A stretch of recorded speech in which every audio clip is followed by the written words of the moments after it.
Surtout un outil qui va, je l'espère, aider l'enfant à libérer la parole, à gérer ses émotions et surtout à verbaliser ses émotions. Apprendre les émotions comme la tristesse, la colère, vous le verrez sur le premier gaillaromètre dédié à un enfant de 3 à 6 ans, c'est volontaire. Un outil qui a été préparé, élaboré, réfléchi, pensé par une équipe pluridisciplinaire de l'association EPA, Écoute-moi, protège-moi, aide-moi. Et cette équipe, une partie est là en tous les cas et je voulais vraiment la saluer cet après-midi. Si d'ailleurs elles veulent venir nous rejoindre, le nom a été trouvé par Lauriane. Je ne sais pas si elle est là, si elle entend, elle est là, voilà, le nom gaillaromètre, parce que ça, il fallait le trouver. Il est utile évidemment dans la prévention de la violence, il est utile comme support de parole pour permettre à des enfants, à des adolescents de mettre des mots sur des vécus qui peut-être pour eux ne seront pas facilement verbalisables, mais il est utile aussi, c'est pour ça qu'on l'appelait gaillaromètre, comme outil d'éducation émotionnelle, parce que l'idée c'est vraiment de parler d'émotions, c'est vraiment de parler des relations qui vont être positives, qui vont être constructives, qui vont faire du bien. Et donc, autant on peut l'utiliser pour aider l'enfant à se dire non, là ce que je vis n'est pas possible, n'est pas bienveillant, n'est pas tolérable pour moi, et qu'est-ce que je dois faire? Chercher de l'aide. Je suis psychologue clinicienne, je travaille avec des enfants, des familles, j'interviens auprès de l'association EPA, je suis donc co-créatrice de l'outil gaillaromètre et co-créatrice avec mon partenaire Sébastien Huette d'un programme d'accompagnement et de reconstruction aux personnes, femmes, enfants, hommes, familles, après des situations de violence. Le gaillaromètre est destiné à tout le monde.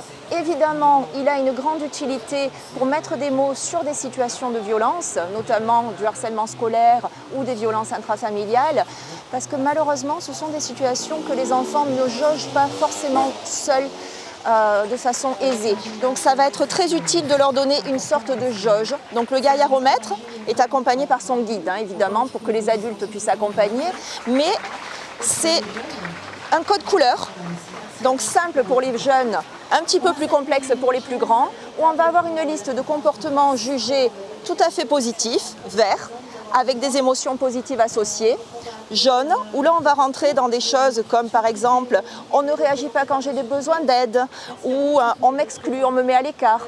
Là on est déjà dans quelque chose d'un peu moins acceptable et on a une émotion un petit peu plus complexe associée.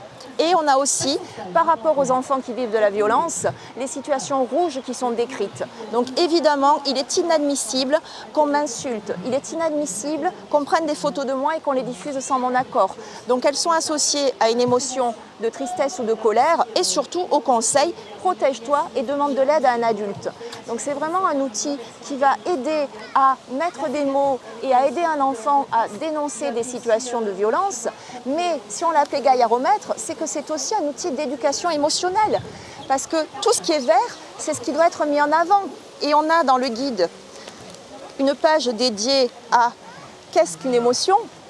Comment je ressens de la joie, dans quelle situation, où est-ce que je la ressens dans mon corps, parce que les émotions, ce sont des choses dont on doit parler. Ça paraît trop évident, comme si on était tous censés savoir les gérer, comme si on était tous censés les reconnaître.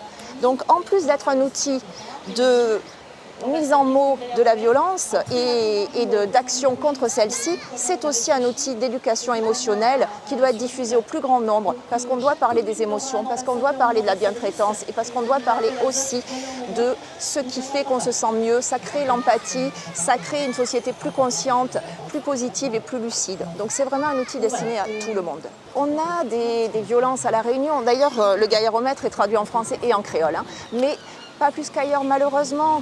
Je crois que les femmes et les enfants sont des publics fragiles dans toutes les sociétés et que c'est important de les accompagner, c'est important de leur permettre, de leur donner une voix. EPA est une association qui milite contre le harcèlement scolaire et les violences intrafamiliales dans tous les cas. Ce sont des situations qui se retrouvent dans toutes les sociétés, de toutes les époques. Et malheureusement, voilà, on ne peut pas les catégoriser. Alors on s'occupe des hommes aussi, parce que c'est important aussi de dire que, hélas, la violence touche tout le monde. Mais voilà, il faut pas en faire un sujet, je crois, cloisonné à tel lieu ou telle population. C'est vraiment rendre la population plus consciente, avoir des relations plus positives et créer du lien, avancer dans le positif tous ensemble. On le distribue, mais on ne pourra pas en donner à tout le monde. Vous avez ici derrière le guide le site internet de l'association EPA, donc tout simplement association-epa.re. Sur le site, il est téléchargeable gratuitement de façon illimitée. Voilà, EPA le diffuse largement, autant dans ce rôle de baromètre des comportements négatifs que dans ce rôle d'éducation émotionnelle. Donc, n'hésitez pas.